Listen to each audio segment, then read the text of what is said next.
ආයිබෝවන් ගමිකයා YouTube channel එකත් එක්ක සියලු දෙනාම සාදරයෙන් පිළිගන්න.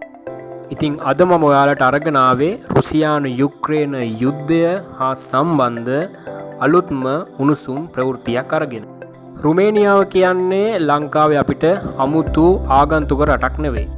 ඉතින් රුමේනියාව කියන්නේ යුරෝපා සංගමය හා සම්බන්ධ NATO සමාජිකත්වයේ දරන රටක්.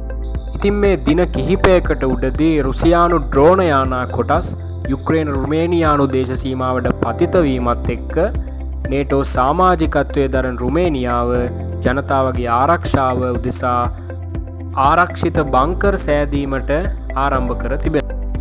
යුක්‍රේනයේ ඔඩෙසා වරායට පහළින් යුක්‍රේන රුමේනියා දේශ සීමාව ආසන්නයේ Danube ඩෙල්ටාවට මායිම්ව තියෙන ගම්මාන 8ක පමණ ජනතාවට මේ විදිහට සංඥා ලැබුණු වහාම මේ බංකර් තුලට ඇවිල්ලා තමන්ගේ ජීවිත ආරක්ෂා කරගන්න ලෙස රුමේනියානු හදිසි සේවා බලධාරීන් දැනුවත් කරලා තියෙනවා. අදට නවතිනවා. මේ වගේ උණුසුම් ප්‍රවෘත්තියක් එක්ක නැවත හමු වෙමු. ජය වේවා.